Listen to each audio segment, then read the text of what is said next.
Welcome to the lab. Welcome to the lab. You know the name. Fire is publishing. Yeah, we changing the game. Hello, how's everyone doing? I hope everyone is having a fantastic day. You all, let's take these ingredients that you see right here and let's make us some homemade Salisbury steaks. Now, you all, for this recipe, I need breadcrumbs.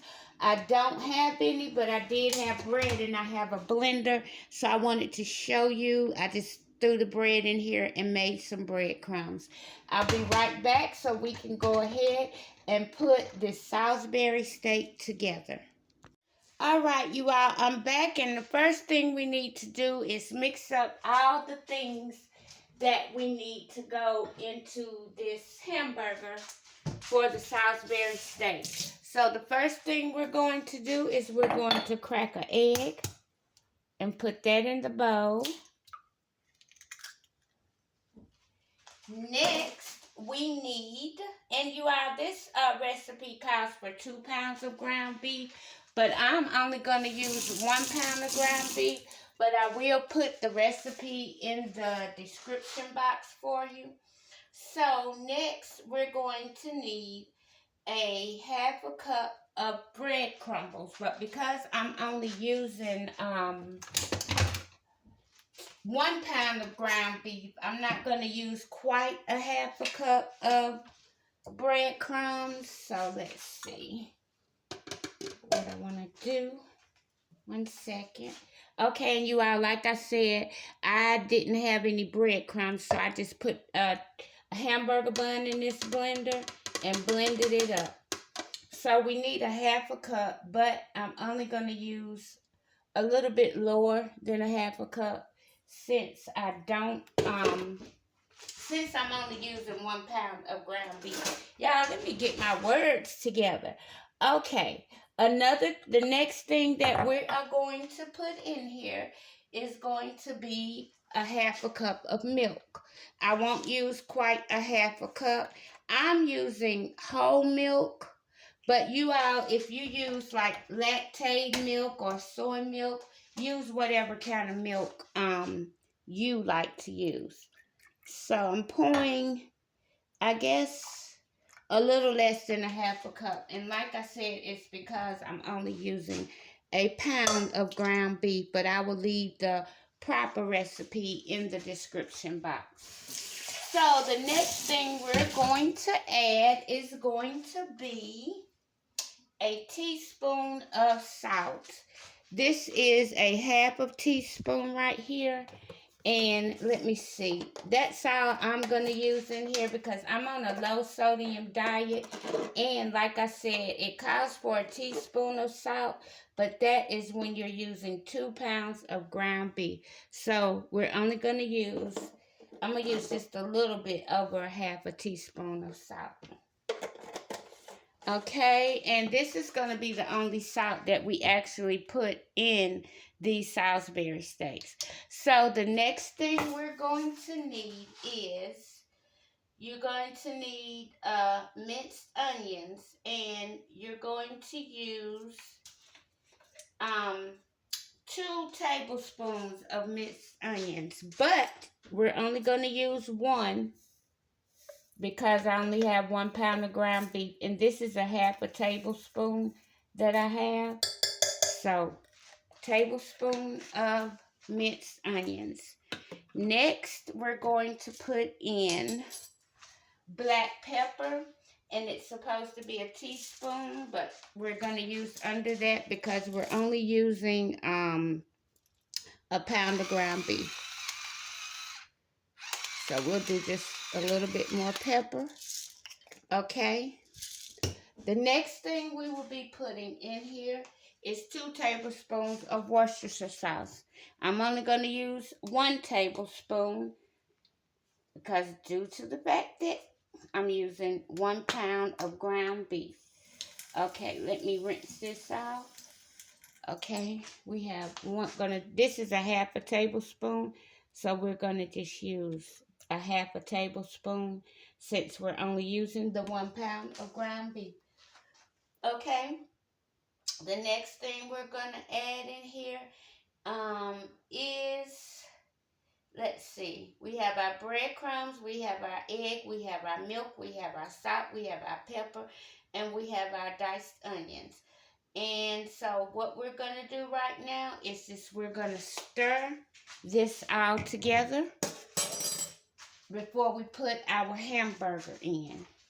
So let's take this, see if y'all can see me, and we're just going to stir this together until it mixes well.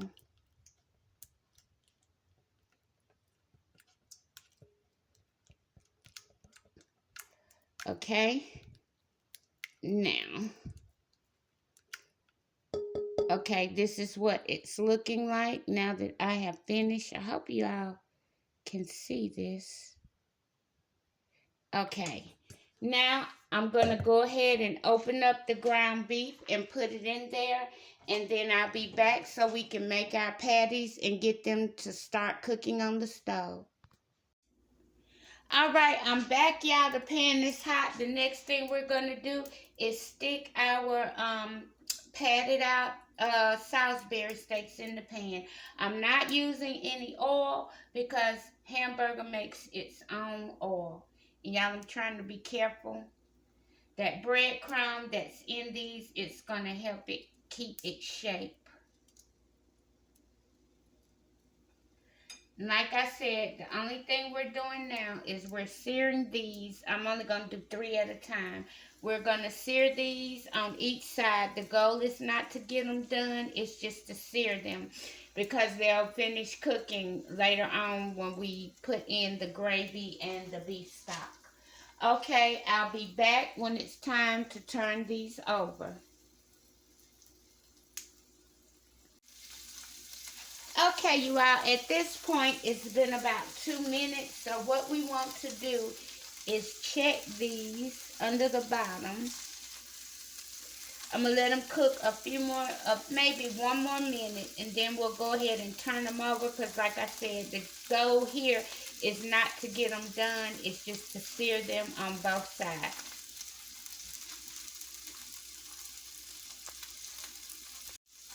Okay, now we're going to turn them over. And if you notice, I'm not mashing these down because I want to keep them as airy as possible. And y'all, once I get them turned, I'll take you down in the pan so you can see what they're looking like.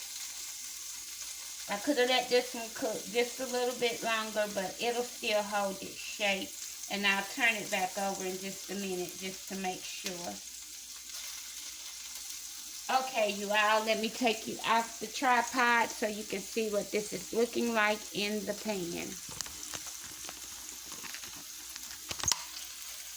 Okay, you all, so this is what they're looking like while they're cooking, Salisbury steaks. And like I said, don't mash them down. You want to let them cook so that they're kind of light and fluffy and airy if you can.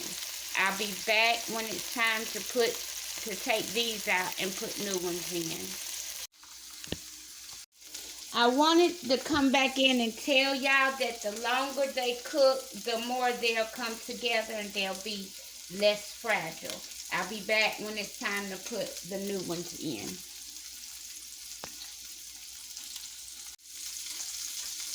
Okay, we're going to go ahead and take, I know 2 of these out for sure. This one, and this is what it's looking like.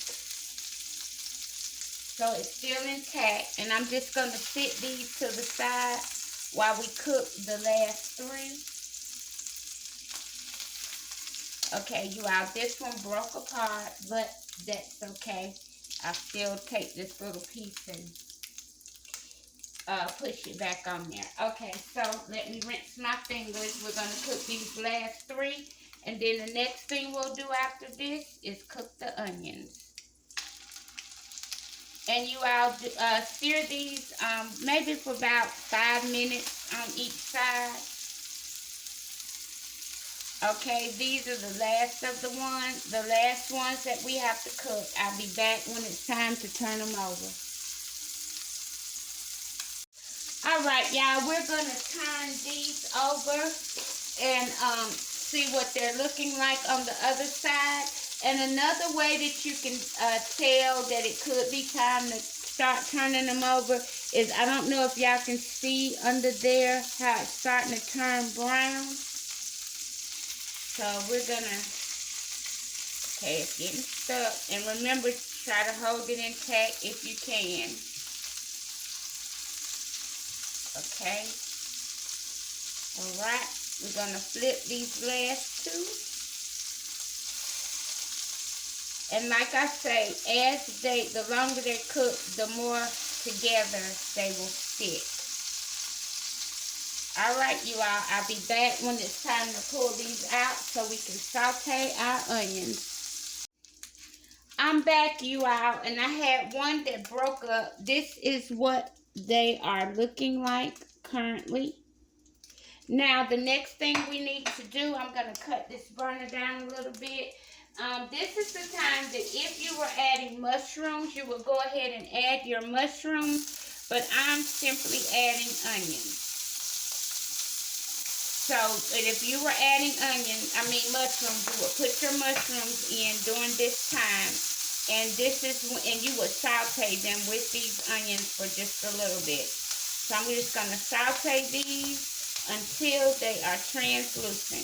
And it's okay that all the stuff is still in the pan, because it's going to help the gravy look pretty and taste good. So I'm going to let this cook for just a minute till they're translucent. Okay, and you all, one of my burgers did break up, but that's okay.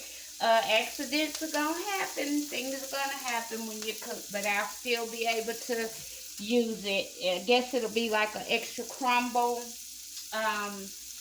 in the gravy. So you also use a tablespoon of beef bouillon for this, but I don't have any better than beef bouillon. But I did have 2 bouillon cubes, and if you can see, what I did is I just stuck them in the 2 cups of water that we're going to use, and I have them just sitting there breaking down until it's time to pour the water and the bouillon in here. So we're going to let these onions cook, I guess, for maybe another minute. And I'm just going to pour just a little bit of water in here, just so that they kind of maybe saute as opposed to fry. And that helps to give them a little brown color. So now the next thing that we're going to do is we're going to pour our 2 cups of water. And this will be the time that you would put in your tablespoon of better than bouillon. But because we have those 2 little cubes, we're going to have to wait until that breaks down. So I'm going to let this cook for a few minutes until it breaks down. And then we're going to put our Salisbury steaks back in here. We're going to put a lid on this, and we're going to let this simmer for an hour. And then after that, we will come back and we will make a cornstarch slur to thicken up our gravy and let it cook for like another 30 minutes, and it should be done. So right now I'm just wiping down around this frying pan. And you all, I'll be back once these bouillons break up inside the water.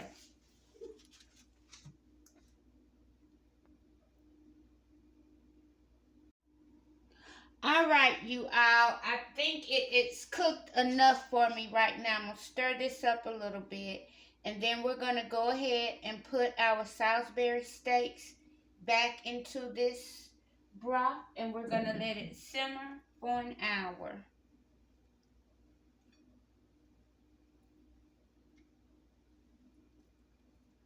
And no worries, my hands are clean. Okay, this is one of the ones that broke up a little bit, but that's okay. And here is another one. Okay, So, all I'm going to do right now is just move this around just a little bit.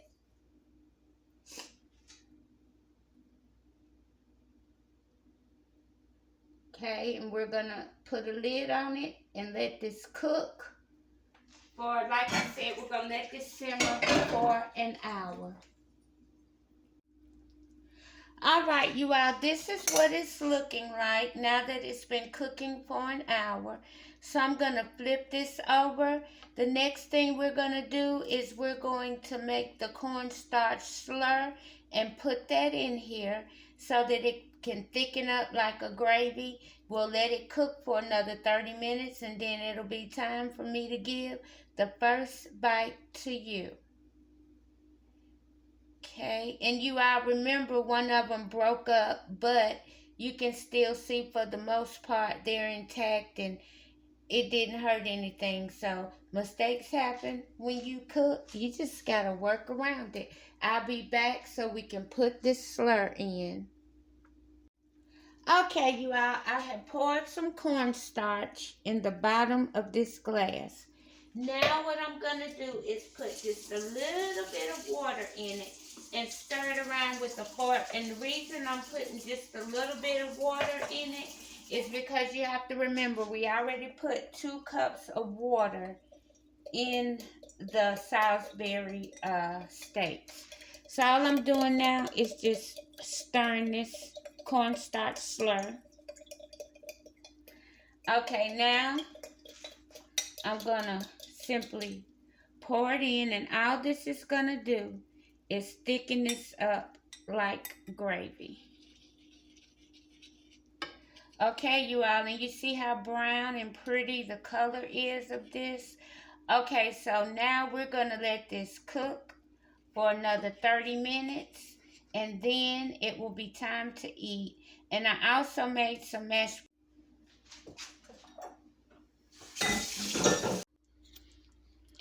Okay, you all, this is the finished Salisbury steak, and this is what the gravy is looking like. See if y'all can see that. And you see how it has those little pieces of meat in it? That's gonna make it taste even better.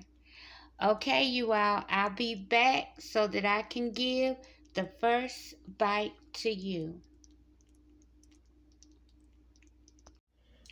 All right, everyone, this is the finished plate. Homemade Salisbury steak and mashed potatoes. Okay, let's go ahead and give the first bite to you. We're going to get you some potatoes in there right along. And you all see what it looks like on the inside? Going to get you some mashed potatoes right along with the meat. And some gravy. Okay, so the first bite goes to you. Now, let me try it.